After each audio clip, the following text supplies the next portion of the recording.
We have started with this set here, I think. Yes. And then he surprised me with these ones, which he didn't tell me, but I think are...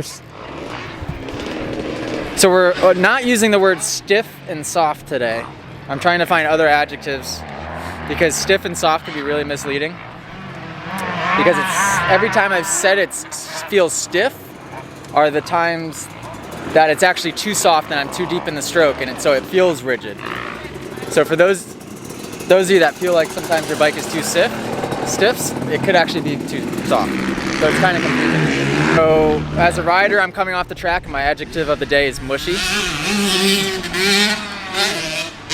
And I'm looking for a mushy feel without it necessarily blowing through. But what we found is that I'm actually getting the mushy feel when the suspension is actually technically stiffer. So right now we got the forks feeling pretty good. We went from that fork to this fork, so totally different internal setup. But when we got the forks feeling good and the clickers set up how I felt okay, I felt like I was doing, I felt like I was riding like this a lot. So what he did now is, what'd you do? So we changed the fork tube height inside the clamp. So he was running 5 millimeters above. We have switched and went to 3 millimeters above the clamp. And that is to make the bike feel more level, right? More level for you, yes. And also, so the bike will feel more level now. I think he's also going to go a couple clicks softer compression, because going more level would make the fork feel... So you're putting more weight on the rear at this current time, is what we're doing. So are you doing a clicker adjustment too? So we will once we start riding and stuff. But right now I just want to do a fork height and see if we're in the right direction, and then we'll go from there.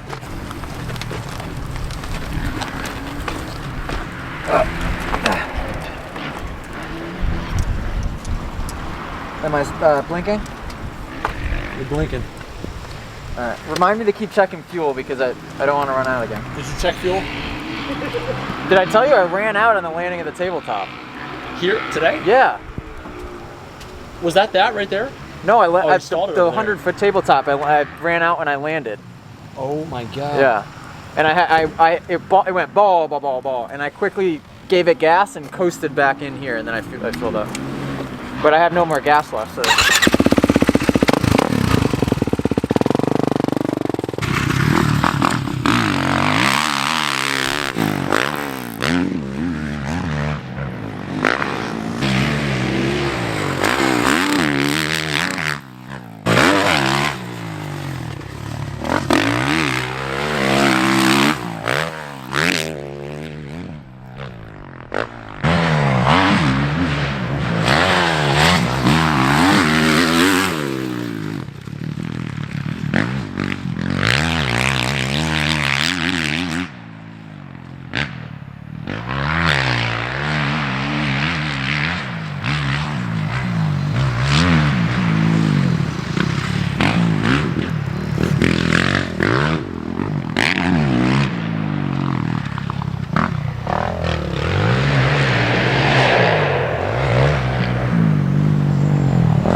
Like it had less of a load on the front, and then it just made the front feel a little rigid again.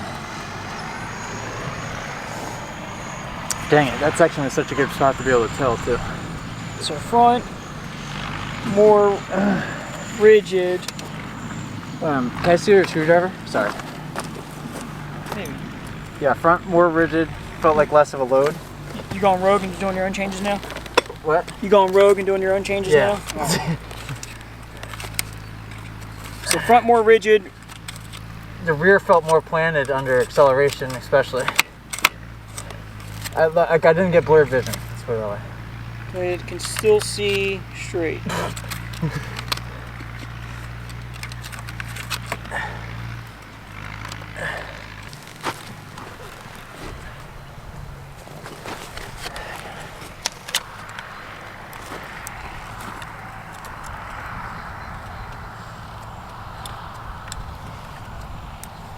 Every time I come off, he's obviously listing the clicker changes, but then he's listing like my description of the bike from that time I pulled off. which is really valuable. So we went like 5 settings past the setting that I thought I really liked. This was before, like an hour ago. And I'm like, can we just go back to that one? And he read the description. I'm like, yep, that's the one. Right? So in my phone, on my notes, I keep a list of every single change we make and the feedback. So that way I can always go back to it. I can also show him, hey, you know, for example, when he was explaining to you before about the whole stiff and harshness feeling, he was getting a lot of feedback from a harshness, and then at the end of the day, I can show him exactly what that results to as far as an actual stiff and softness setting compared to what he's actually getting as a feedback as a rider. Also, all this test is blind. I don't tell him anything about what's going to happen when he comes in, and he tells me the changes or the things that he likes and feels, and then I make the changes according, and then he tells me if that's in the right direction or wrong direction. And I try to not even look at the screwdriver when he's doing it, just so I don't have any like predetermined. So yeah, if you're out there with your friends, your mechanic, your parents, your buddies, or just by yourself, and you're trying to make these changes, obviously if you're by yourself, you can't do it blind. Well, but you could just blindfold yourself and then and not know if you're turning it right or left.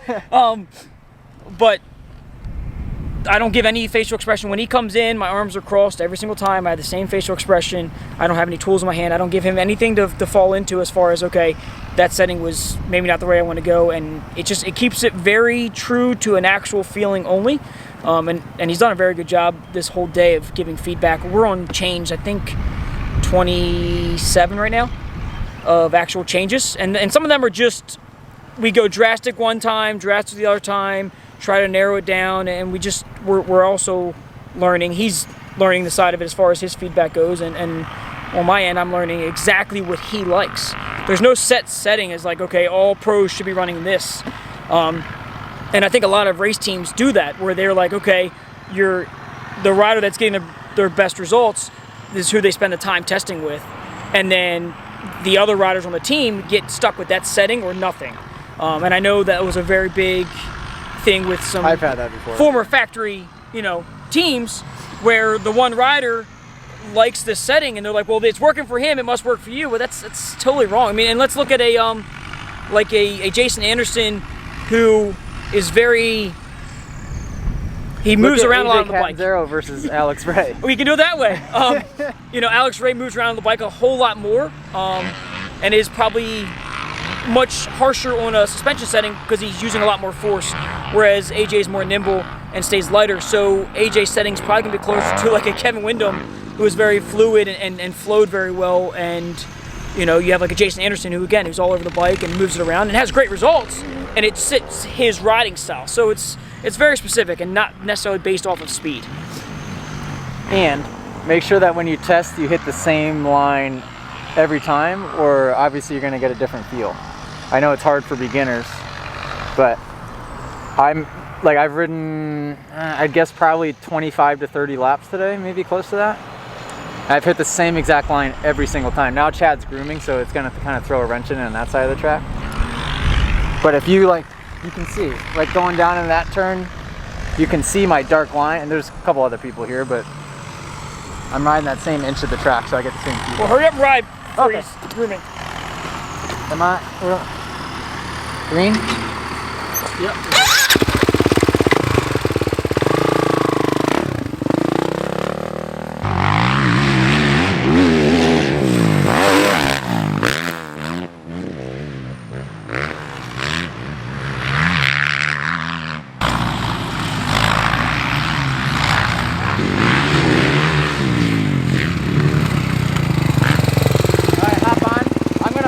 That side of the track now because he's grooming all this, so it's too smooth.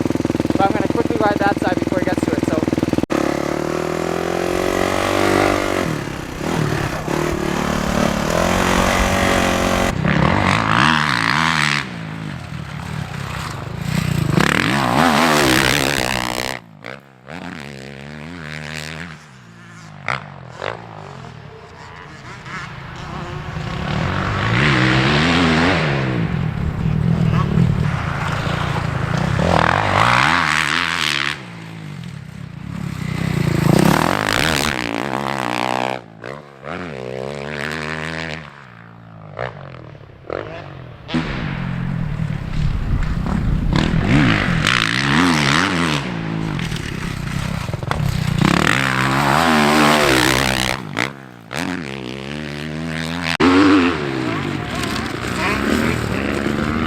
just still a little bit harsh. Like on the, like, as soon as I hit my rear brake, that seems to be the make or break. On sections like this, so when I hit that big step up and I kind of do have to hit my rear brake for like a second, that's when I feel the rigidity in the forks. And the same thing, I'm really doing whatever I can to not hit the rear brake coming into this turn. I'm trying to just flow into it. But when I hit the rear brake for a second, I'd feel that little bit. In the front or the rear? Front. In the front. The rear feels honestly pretty good right now. So the rear feels really good right now. Yeah. And we're, okay. Granted, this straightaway uphill and that straightaway uphill is the smoothest it's been in a while. But now I'm in a big rut and I can stay in the rut and it's smooth. Usually I land this and I'm like dancing the whole way up because it's rough.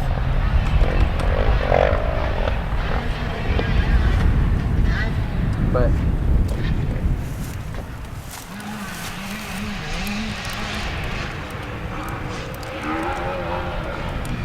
oh, he's getting close.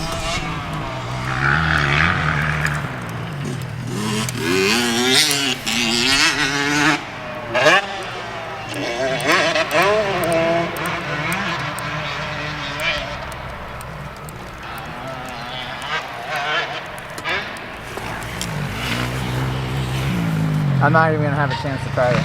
No? When you done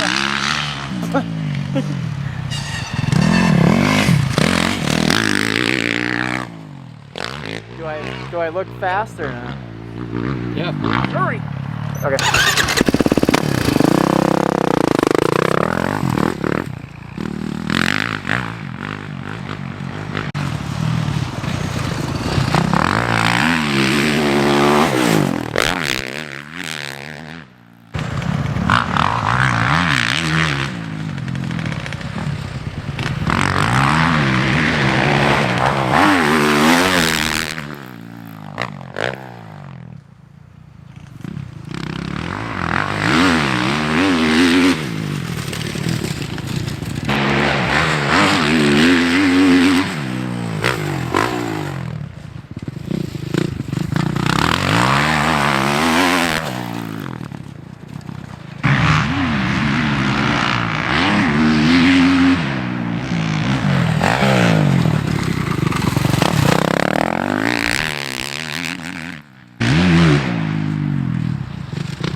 clicks. So a 4-click change, but only 2 off of the one you did before. Like you feel like you're in between 2, and now we're back out at 10 where we were. So what I just ended on was where I was before we started abbreviating the track? Correct. When you said that it was the best its bike has felt all day, Yeah. and that you were happy with the setting, when we started making fine-tune adjustments off of that setting, we found ourselves both times back at that exact setting. Okay. I mean, those kickers are pretty gnarly. Yeah, and Like, so you want to get on that side and feel me actually coming in to do justice at those break. Yeah. The way in this corner, the suspension actually looks really good. Like it's really flowing with you. When I noticed that you would charge it a little bit harder, we're going a little bit further in the stroke than what I'd like to see. And that's when you start feeling like that uneasy feelings, when you're getting that stiff feeling. But I think for what we've accomplished today in all the settings, everything pointed us into this direction. All of our testing was constructive, and the feedback was pointing us right to where we are right now. And then we tried to play with it, because when you test suspension, you should find the sweet spot and then push past it. So that way you know, okay, that's as good as it's going to get. Because you don't know how good it'll get until you keep going. And then all of a sudden you're like, all right, that's the spot. And that's what we've done. We've done that, and then we've tried to fine tune it, whereas we're literally jumping from, 2 sides, 2 compression clicks, one direction. We'd go back the opposite way, 2 compression clicks, and then he keeps ending up back at the exact same number. So, which is good, because it means that his feedback is accurate to what he's feeling, and then the adjustments that are being made on my end are accurate to what he's telling me, and we end up back at the same exact spot. Track was really rough today, so it gave us definitely a good gauge of where we're at. Let me hit this turn a couple more times and just put that on there.